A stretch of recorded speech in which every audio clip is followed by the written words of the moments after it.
Good evening, ladies and gentlemen, and welcome at last to the annual International Supercross at Osaka in Japan, where the top American Supercross artistes come every year to teach the local young Japanese hotshots how to do the sport that they themselves invented 23 years ago. We have a lineup here for the first heat of what has become one of the big international events in the motorcycling calendar here in Japan. Although not part of the World Championship that we are bringing you currently this winter, this is heat one of a one-off International Supercross. Osaka is off.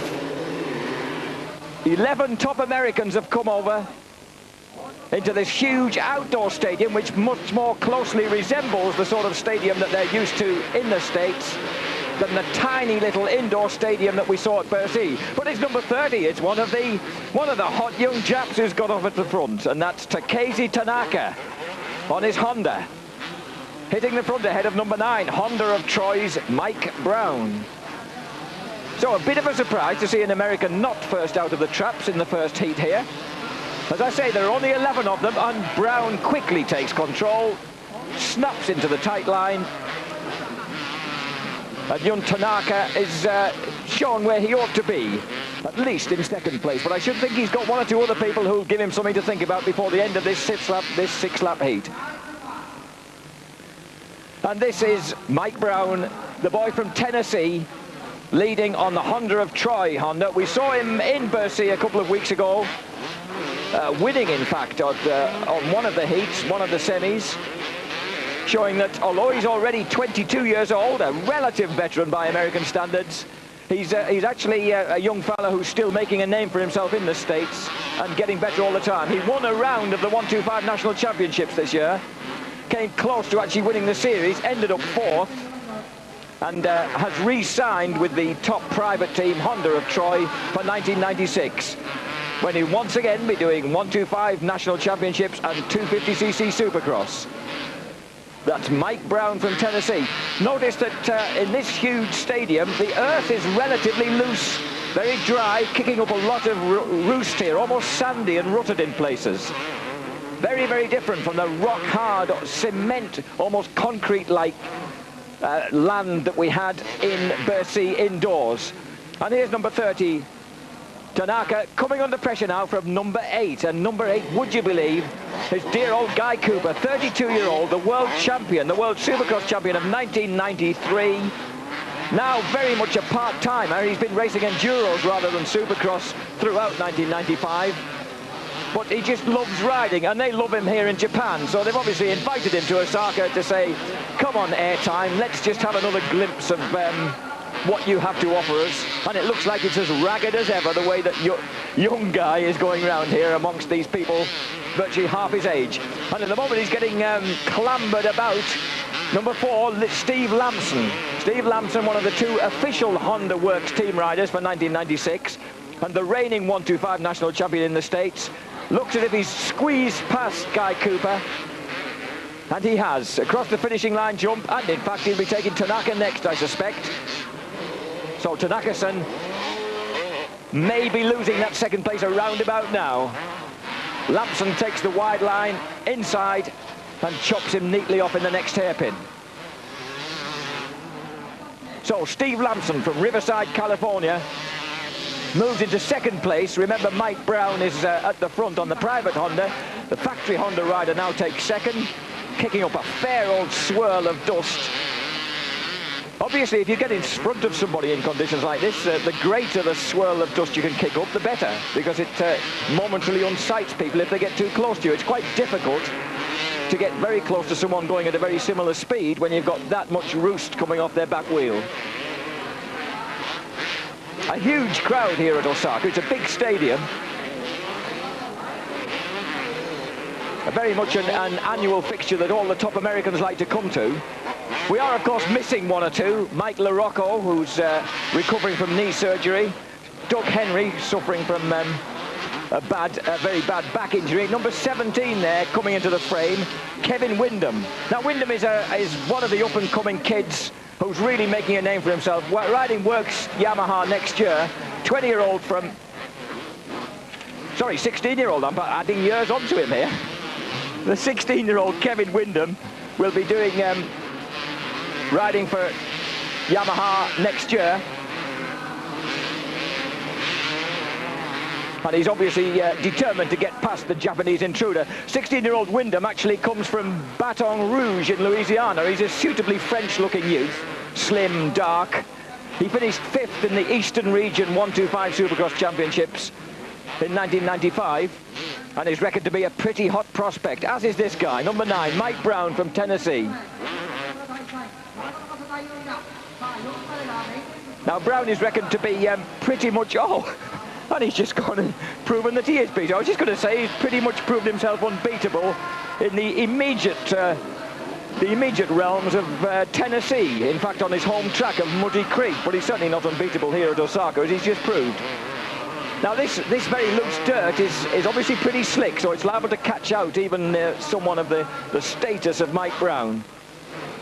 So, one quiet man takes over from another on the last lap, and there's old rubber hip Steve Lamson demonstrating his very own particular brand of finishing leap as he takes the verdict from a chastened Mike Brown, who goes through comfortably ahead of Kevin Windham and the curiously spelt Ryan Hughes.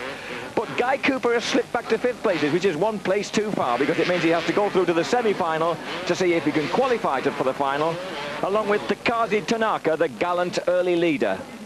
So that was the result of our first heat. Our second heat brings out the red-hot rider himself, Jeremy McGrath. When will he be beaten? Jeremy McGrath, the number 1 in the States for the past 3 years.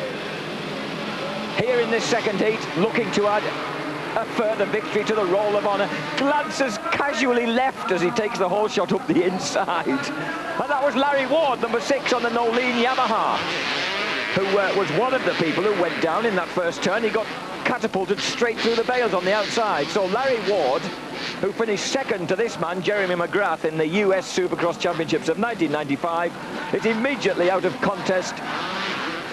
contention in this heat. Jeremy McGrath leads. Jeff Emig, his long-time rival, now on Kawasaki in 2nd place. Showtime McGrath first. Jeff Emig 2nd on the Kawasaki. Honda leads Kawasaki, leads Yamaha. The veteran 30-year-old John Dowd reached the age of 30 before he became a factory pilot with Yamaha, is now lying in 3rd place. Number 1, Jeremy McGrath. He just looks so relaxed, so comfortable, perhaps because he is. He's been doing this for a long time, and he's been doing it so fabulously successfully for a long time. Just rests his right leg off the foot peg as he glides across there. His balance is so perfect. He always looks so stable that he almost looks unexciting in a way, because he's just balanced in the middle of the machine. Doesn't seem to transfer his weight too much either back or fore. And Emig, in fact, number 2, a similarly stylish rider, the 25-year-old Jeff Emig, who, after 5 years riding with Yamaha, where he almost seemed a permanent fixture, has signed what for him is quite a big deal to ride Kawasaki's in 1996. And here he is, proving that he's coming to terms with the Team Green Kawasaki pretty rapidly. In fact, Kawasaki have had a big clean-out for 1996. They've got rid of the 2 Mikes who've ridden for them for a long time. That's Mike Kudrowski and Mike LaRocco, and taken on a whole bunch of new youngsters. And here's an Ulster. Is that Jamin on his back? Could he be taking after Jamin Jimmy Wynant, that great star of the 70s? It looks as if John Dowd might have a similar title printed on his backside there. John Dowd, 30 years old. Didn't start racing until 9 years ago. Finished 7th in the 250 Supercross Championship of 1995 in the States, and 4th in the outdoor 250cc Nationals. So he really did Yamaha proud when they picked him up from the private ranks and threw him onto a factory bike. At the moment, he's under threat from someone we're seeing for the first time in Europe. We're in Japan, but he's certainly outside of America this year, and that is Dangerous Damon Huffman, number 10, the 20-year-old reigning Western Region 125cc Supercross champ, who has unexpectedly changed his allegiance to Team Green Kawasaki from Suzuki, for whom he won 2 successive 125 Supercross championships. He's the man they reckon is the next Jean-Michel Bayle in the States, He certainly has just such a cucumber cool riding style, perfectly poised, long and leggy, 6'2", cool, slim guy.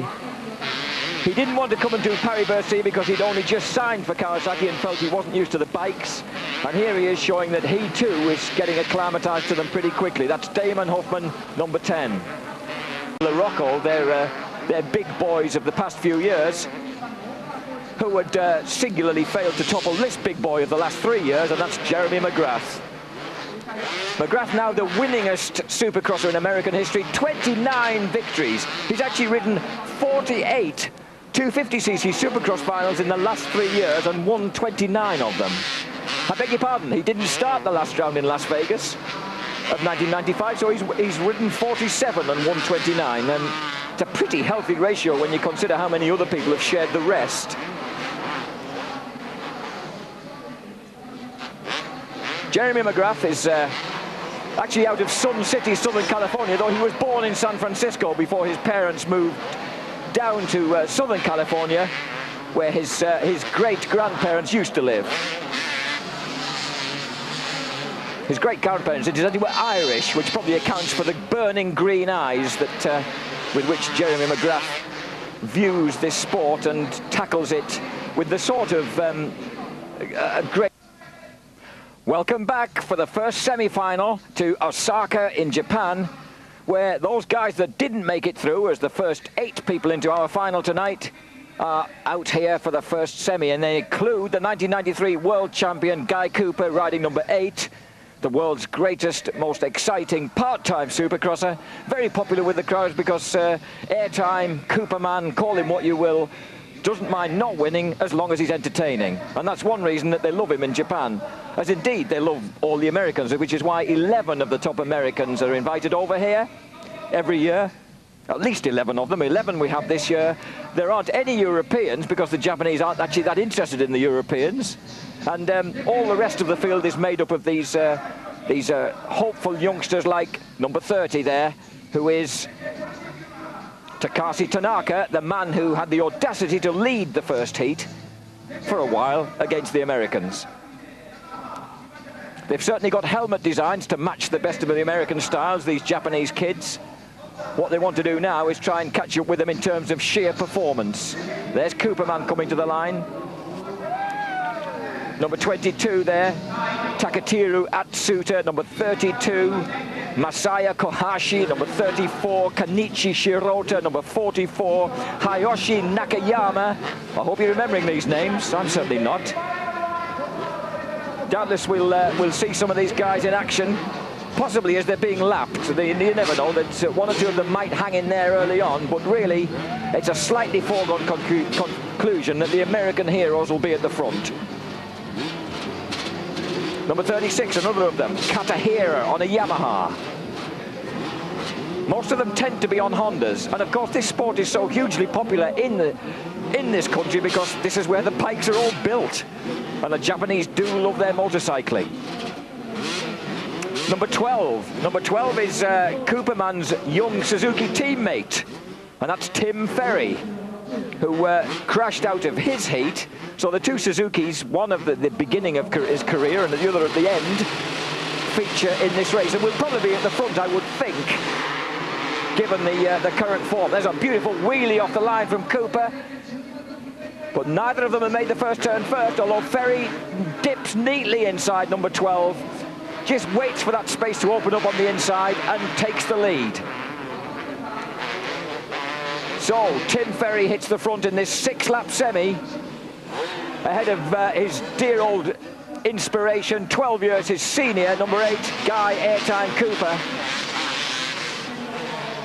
Cooper, as I say, mainly riding enduros these days, whereas this young man, Tim Ferry, very definitely is riding Supercross for Team Suzuki USA. Ferry, 20 years old, from West Palm Beach in Florida. He actually came through the amateur ranks, and at the famous Loretta Lynn's Amateur Championships, which have been held every August for the last 14 years, he's won 7 amateur national titles there, which is the sort of performance that gets... in fact, the only man who's done better is Kevin Windham, who we saw in one of the earlier heats on a Yamaha. Number 8, Guy Cooper. 32 years old. He rode in the International 6-day Enduro in his native Oklahoma, representing in America earlier this year. And yet he likes to come out and play in this contrasting sport. He just loves the broadsiding, the jumping, hence the nickname Airtime. And the crowds have always loved him for it. He won his 1993 championship in Geneva, where we will be next week to see the concluding chapter of the 1995 World Supercross Series, which Jerry McGrath is leading. So Cooperman did get himself into the history books on the world stage, and everybody was delighted for him.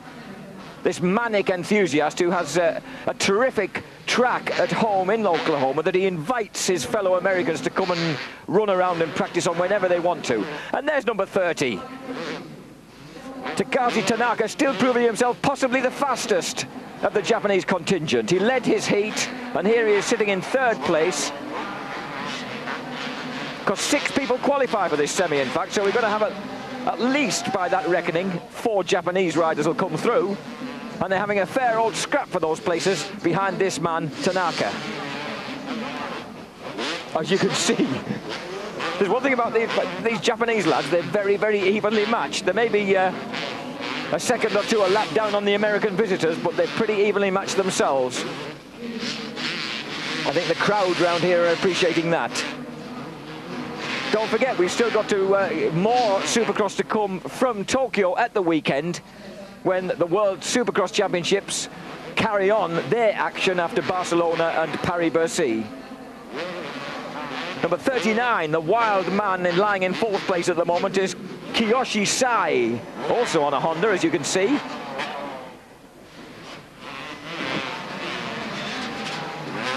Being pushed by number 20, number 32 and number 22. That's number 20, Masanori Enomoto.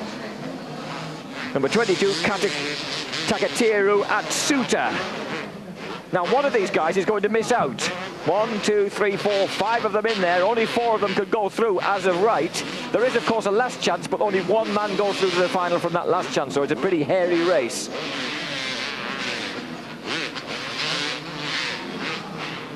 At the moment, Tanaka is holding his position ahead of Kiyoshi Sai.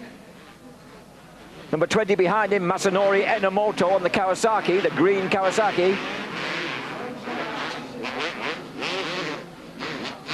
Well, green and purple, shall we say. This ground really is very loose, quite treacherous. It's really rutted out.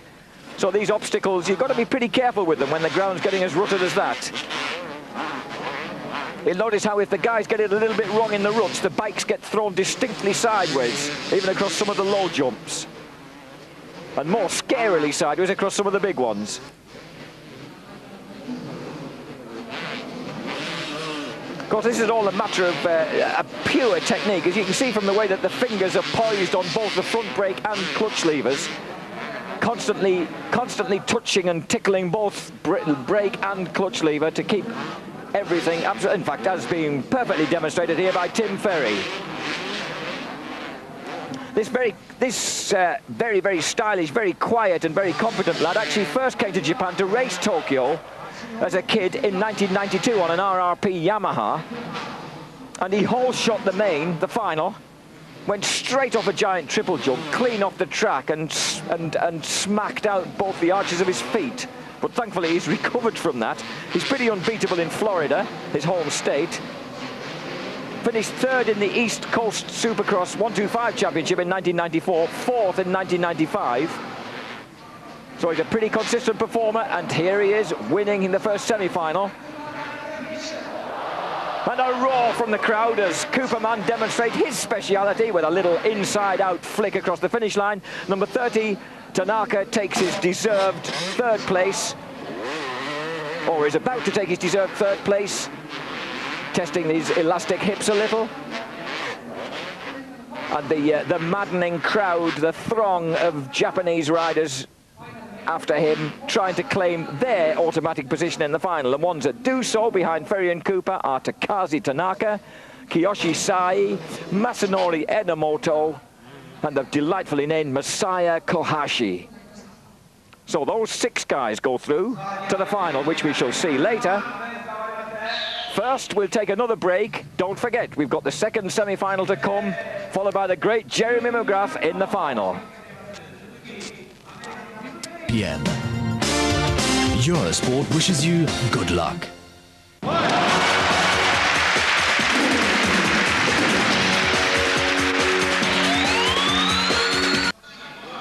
This is Jack Bernicle welcoming you back to the second semi-final here at Osaka with the unusual sight of Legs Larry Ward on the Nolene Sizzler Yamaha having to go to the semi-final rather than see himself through in the heat after he got torpedoed clean off the track in the first turn.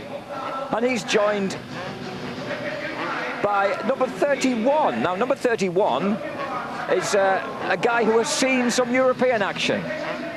This is the Japanese Tatsuyuki Motoki, who has actually been across for some European 250cc GPs in the last couple of years. As you might expect from a kamikaze pilot, he's crashed quite a few times during that time, learnt a bit while he was here. Also in this semi, we glimpse number 11, young Ezra Lusk, another of the fabled young American Suzuki riders, who's had a disastrous 1995, almost wiped out by injury. But he's back. He missed Bercy. He's back here in Osaka. He doesn't always travel too well for some reason. Tends to save his best form for back home in the States. But anyway, Ezra Lusk is here. So is this man, Larry Ward. Truly a veteran now at the age of 25. He's been on the Supercross and motocross scene for a long time, Larry. And they're off a fair bit of fishtailing. It looks like Ward may have got the whole shot. And I think he had it, a fairly crowded exit to that first turn behind him. And Lusk it is in second place, so it's the Nolene Sizzler Yamaha of Larry Ward at the front. The Suzuki US rider, Ezra Yogi Lusk, right behind him. And so, as you would expect, the 2 Americans clean away at the front, ahead of the determined batch of young Japanese who'll be fighting over those top 6 placings once again, or at least 4 of them. Oh, and that's one man who won't be. Was that number 21? Koji Okawara, I think that was. That was called getting it wrong. Sideways on takeoff, short on the triple, and just absolutely plummeted nose first into the takeoff ramp of the third part of the jump. That looked very, very uncomfortable. At least he got flung off the track to the side, over the hay bales and out of the way of the following riders. Meantime, number 11, Ezra Lusk, is really having a go at number 6, Larry Ward. He may just have to finish second, but obviously these guys, especially in front of a big crowd like this, would rather win. Remember what the great legendary Ricky Two Hip Johnson used to say: you're only performing in front of, guaranteed to perform in front of a particular audience once in your life, so you should give them your best.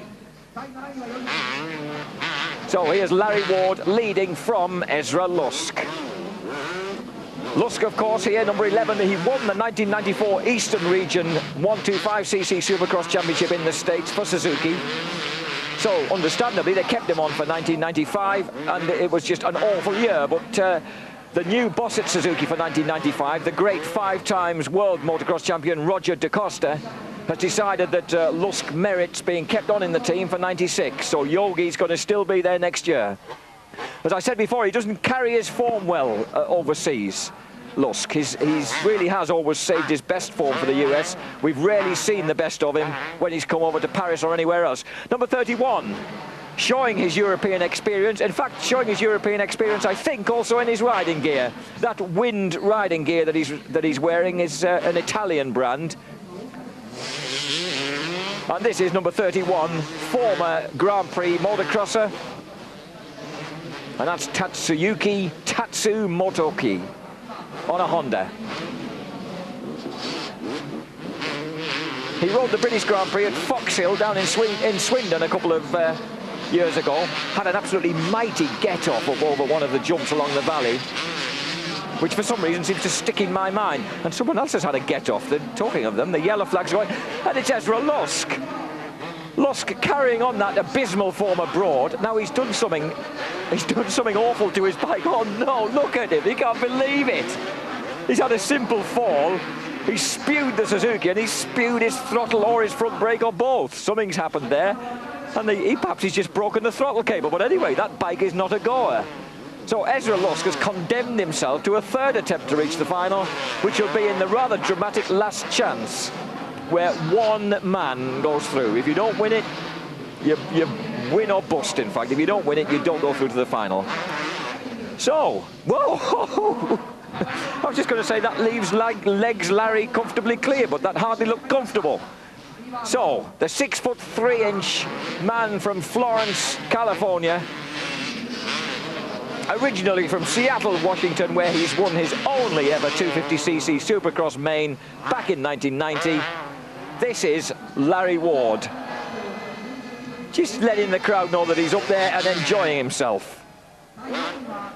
This guy has won at Paris-Bercy in 1989, 1991 and 1995, where we saw him win the second night 2 weeks ago. He's dominated the 1992 Supercross we had at the NEC in Birmingham. Not this man, of course. This is Tatsu again in action on his Honda. Now, of course, lying a comfortable second. So they will, in fact, after the retirement, the unfortunate retirement of Ezra Lusk, there are 5 places up for grabs now amongst the Japanese fraternity, waging war behind Larry Ward. And here's Larry. He won at Stockholm in 1992. He won Geneva, Madrid, and the United Kingdom in 1993. He's always enjoyed his trips to Europe, loves coming over here. Had his best year ever in 1995, second place overall in the 250cc Supercross series in the States, behind the absolutely unbeatable Jeremy McGrath. It was a terrific performance for a man on a private bike, the Nolene Sizzler Yamaha. Actually, Larry has got what they describe in the States as a rather flaky reputation, so they don't think he'll be up for a factory ride in 1996. It looks like he'll either be with Nolene, or he might be on a salary of about 50,000 bucks with Honda of Troy. Anyway, the checkered flag twirls, Larry Ward styles, and that's a second semi-final win for 25-year-old Larry Ward. Second place, just coming up a comfortable distance behind, Tatsu Motoki of Japan, proves that the European experience he had on the Grand Prix the last couple of years has done him a bit of good. Over he goes for second place. And that may be our third man, number 42, Tadakusa Otsuka. And a great ruck of Japanese fly across the line, trying to get into the placings. Motoki gets in there, Otsuka gets in there, Narita gets in there, Shibayama gets in there, and Toru Nakayama grabs the 6th and last spot on his Honda. So those guys all go through by right. There's a rather desperate last chance before the final, in which we'll see Jeremy McGrath back on the line, hoping to beat this man Larry Ward in the same way that he did in the States this year.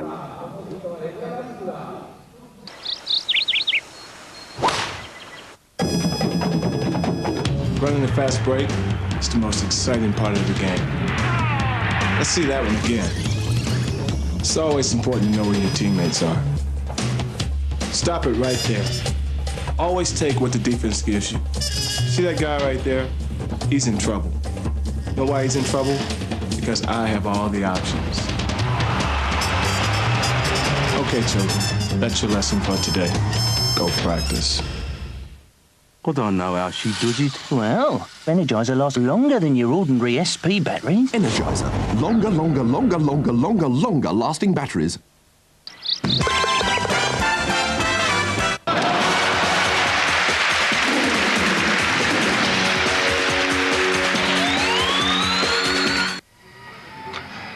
Welcome to the final stages of Osaka. We're now well into the evening. The floodlights are out. There's Honda factory teammates, Jeremy McGrath, number 1, Steve Lampson, number 4, holder of all the American national titles in 1995 between them.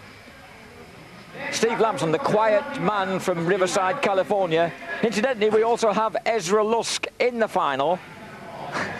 having dumped it in the semi-final, he came out to beat a great phalanx of Japanese in the last chance. and ease himself through into the final where he belonged, ahead of Atsuta, Kawai, Shirota, the wonderfully named Ishibashi, and a whole host more Japanese.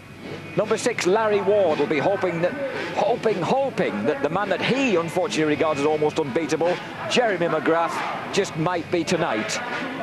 And there's McGrath with his constant mentor and mechanic, Skip Norfolk, keeping a constant eye on the opposition, keeping a constant eye on his man.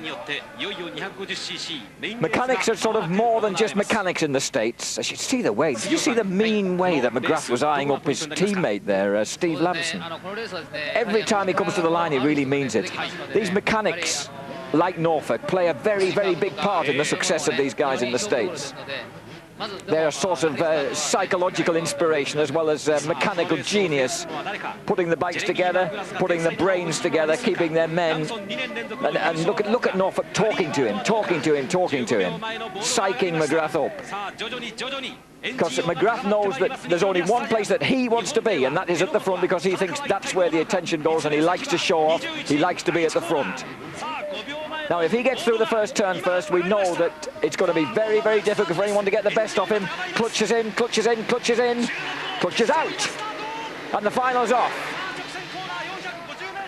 And it looks like Emig, number 2 on the Kawasaki, but he's drifted wide and McGrath is through there. And McGrath is and Lamson isn't.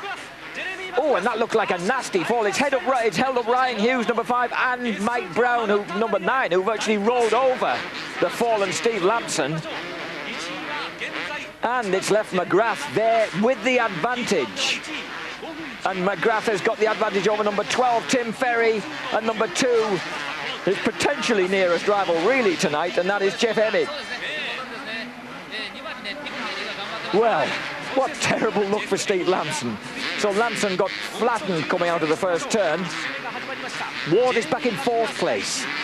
Now, what Ward said in Paris was that the problem with McGrath is that if you let him get away just in those opening 2 or 3 laps, then he was a very, very difficult man to get back on terms with. In fact, Larry could have been talking about himself, because as he proved on the second night in Paris, if he gets away at the front, he similarly is a very, very difficult man to catch, because he put so much air between himself and his pursuers in the first couple of laps, the vital early laps. And that's what McGrath, see the way the back end of that Honda was kicking out. McGrath really is working to break away and get some early air between himself and number 12, Tim Red Dog Ferry. You might well ask why Red Dog. Well, the answer is I haven't a clue. Dear old Tim Ferry there, slinging it sideways across the air. He's working very, very hard not to let that air open up between him and the leader, Jeremy McGrath. That's number 12, 20-year-old Tim Ferry from West Palm Beach in Florida.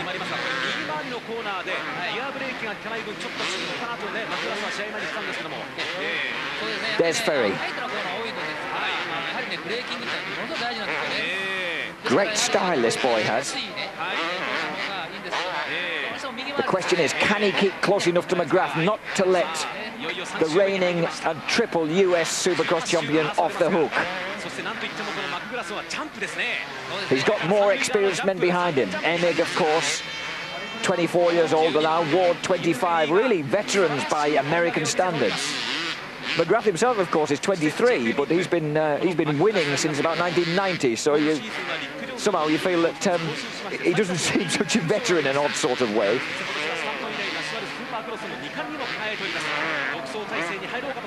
McGrath actually briefly had an RM80, an 80cc Suzuki when he was a kid. That is an old one that his dad bought him when he was actually racing BMX himself. And what did Jeremy do with it? He started jumping it over a huge rock in the field of their family home. And he just jumped it until he broke it in 2. It only took him a few weeks. So his dad left it at that for a while, and then about a year later he rebuilt it with help from another RM80 Suzuki. Let Jeremy loose on it again. What happened? A month later, the bike was busted in 2 again, because all Jeremy wanted to do was go and leap it prodigiously. He said, according to his dad, Jack McGrath, Jeremy would just like go burning up the field, up the side of a hill, and launch it off the top of the hill. And the poor long-suffering, or rather short-suffering little Suzuki only lasted a few weeks of this treatment till it too snapped in 2. So this is it, Jeremy McGrath. He's always loved jumping. Now, Tim Ferry coming under pressure now from number 2, the hard-riding Jeff Emig, and number 6, equally hard-riding Larry Ward. Number 2, Jeffro Emig. 5 years he rode for Yamaha, winning them a 125 national championship along the way.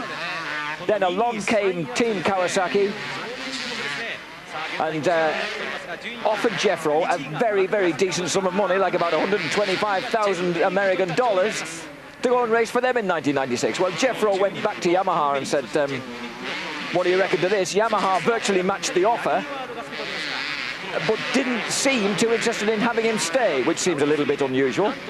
So Yamaha seems keen on putting their books back into the returning Damon Bradshaw and the grievously injured Doug Henry. So Emig said that Kawasaki was so keen to have him, he thought, well, that's the way to go. Number 6, Larry Ward, still hasn't signed a deal for 1996. There's a possibility of him going Honda of Troy, the huge private American Honda company.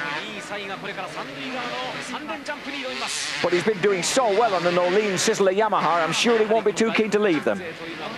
Jeff Emig, who incidentally says that it takes him a while to acclimatise to changes, he said. Changes in class or changes in machinery. Remember, he didn't qualify in Barcelona at the first round of the World Supercross Championships when he rode Kawasaki for the first time, albeit a box standard one.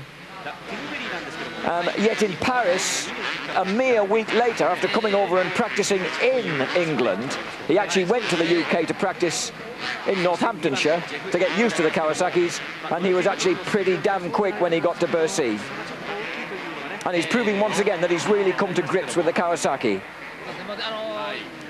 Larry Ward. Ward originally was a private Honda rider, rode for many years for Suzuki, and then has ended up on the Nolene Sizzler Yamaha. So Kawasaki are about the only team he hasn't ridden for. Larry Ward, number 6, was actually an international youth champion in 1983. He twice came and raced in the UK. He went and raced in the UK when he was 12 and 14 years old, having originally started racing when he was about 6. This man, Jeremy McGrath, in complete contrast, didn't start racing till he was 14, on his 14th birthday, when he was getting fed up of BMX, where he'd been the top Californian rider for 4 years. Got fed up with that, so his parents bought him an 80cc Yamaha for his 14th birthday. And could they get him off it? They could not. In fact, according again to his dad, Jack McGrath, he'd wasted that bike within 2 months. Actually ridden it to a complete and utter standstill.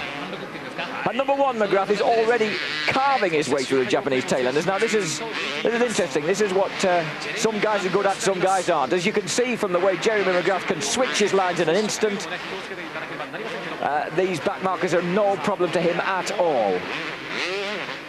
Number 42, he's right on now, Tadakuzi Otsuka on a Honda, quickly demoted by the neat, hard-riding Jeremy.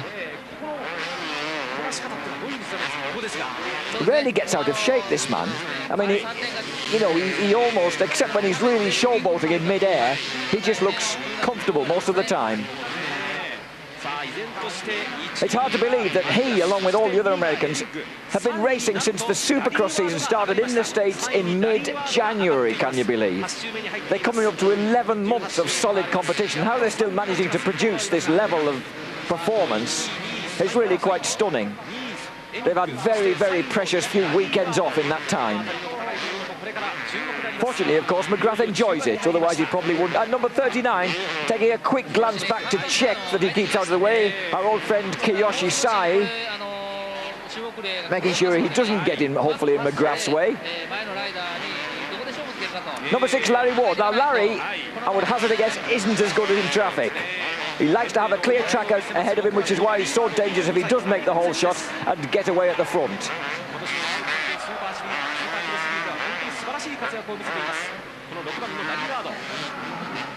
That's Larry Ward, the long 6'3", 170-pound Larry Ward. Uses those long legs, and he's getting quite close to Jeff Emig. It could develop into an interesting battle if he could get close enough. But as I said earlier, it's a tricky track to get really close to a rival on, especially someone who's travelling at the same sort of speed.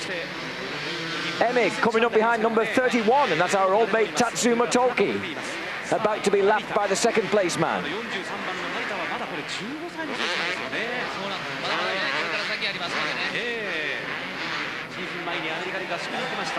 Number 2, Jeff Emig.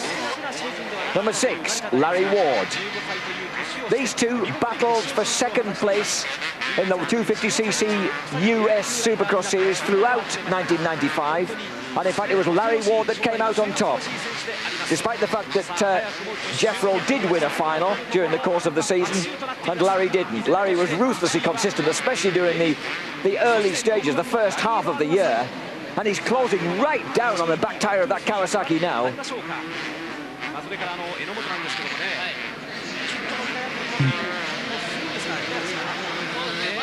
Number 2, Emig. Number 6, Larry Ward.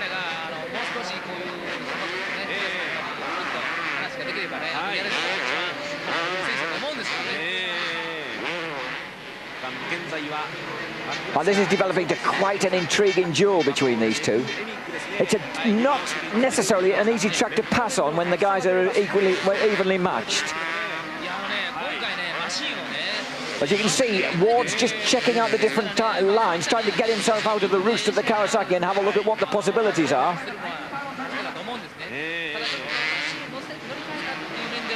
But with all these back markers around, it isn't going to make his task any easier.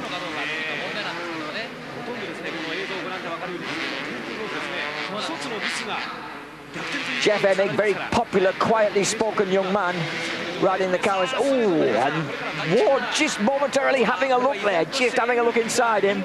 But in fact, the move has cost him time rather than gained it.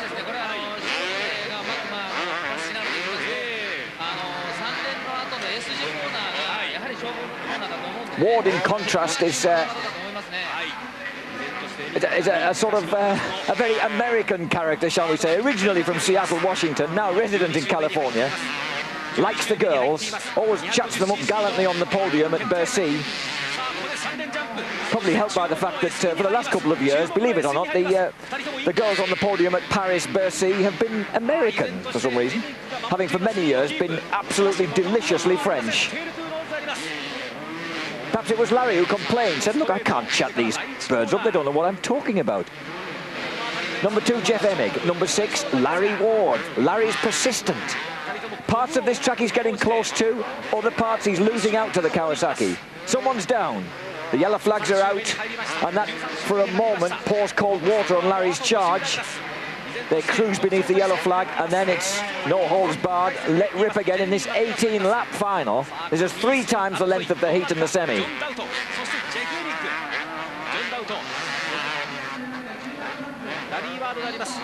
And notice Ward a little bit out of shape in the ruts just before, failed to make the triple, and that allowed Jeff Emig to just get that extra airtime, get away from him, pull those few extra vital yards.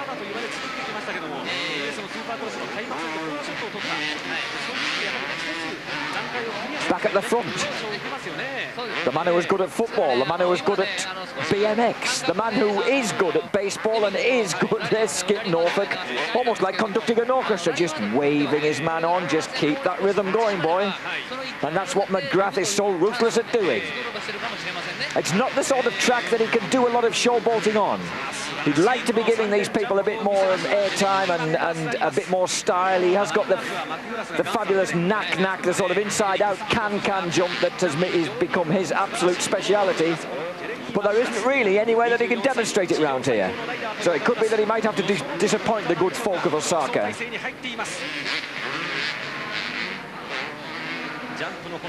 One unusual aspect, incidentally, of Jeremy McGrath's career is that his father, Jack, when they turned professional in 1988, His father Jack wasn't very impressed with the sort of prize money that was around, so he decided to take his son away from the limelight, take him to local races where he could win.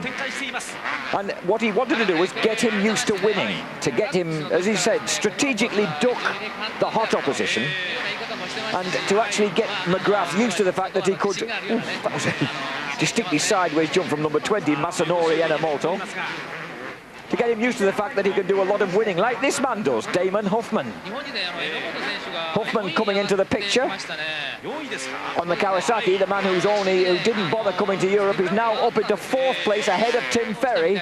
So Ferry fading now during this 18-lap final as he goes backwards as Huffman comes forwards, and the new Kawasaki signing, $250,000 worth of Kawasaki signing for 1996, the twice 125cc West Coast champion. In fact, of course, Jeremy McGrath won the West Coast 125cc Supercross Championship in 1991 and 92. So Hoffman has followed in some pretty stylish footsteps, doing the same in 1994 and 95. And here's his new teammate for 1996, the terrifically determined, splendidly charming, shall we say, Jeff Emig. Still lying in 2nd place, still fighting off. Emig's been riding superbly because he's been under pressure from Larry Ward the whole way through, and he just hasn't put a visible wheel wrong. It's Larry, in fact, who's pressing so hard, he's making the mistakes. Again, not getting the airtime over the jumps. And that has just dropped him that vital couple of yards.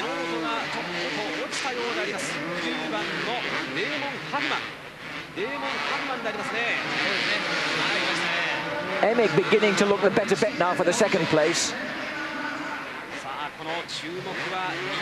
Reversing the positions they finished in the US 250 Supercross Championship in 1995. And this crowd are making a lot of noise now because this man, Jeremy Showtime McGrath, Supermac, is just saying, wait. He's just saying, wait, I'll do something for you over the final jump. Honest, I haven't had the chance yet, but I will do over the final jump when I know that victory is mine. The one thing he doesn't want to do is throw it away, and when the surface is as loose as this, that you could have so easily make a mistake, especially on landing. McGrath, a jubilant fist. He says that winning never becomes anything but an absolute pleasure and a joy. 23-year-old Jeremy McGrath, watch this. And one day he'll threaten to turn that bike completely inside out, as he used to do in his BMX days. Jethro Emig takes 2nd place, and Larry Ward, suddenly deflated on the last lap, cruises home 3rd. 4th place to dangerous Damon Huffman. 5th place Tim Ferry. It's an American whitewash, of course. Steve Lampson has come through wonderfully to 6th place from that horrible first turn crash. Ezra Lusk actually survives to finish 7th. Guy Cooper, dear old Guy Cooper, 32-year-old part-timer, 1993 world champion, delights the crowd with an 8th place. But it's this man, Jeremy McGrath, currently leading the 1995 World Supercross Championship Series, who has won tonight in Osaka. Will he win in Tokyo when we see them at the weekend? Well, wait and see. Join us then to see if Jeremy McGrath can retain his lead in the 1995 World Supercross Championship against this man, Jeff Emig. McGrath, 3 times the US Supercross champion, and the 2 men most likely to put the pressure on him, that man, Larry Ward, the man who finished runner-up in 1995. And this is the man himself, Jeremy McGrath. This is Jack Bernicle saying, join us again at the weekend to see if Jeremy Supermac McGrath, the Red Wrath, can put it over his rivals once again. He wants that World Supercross Championship. He won it by a single point in 1994. He doesn't want to let it go that close in 1995. Join us again on Saturday night to see if he can turn on the style once more.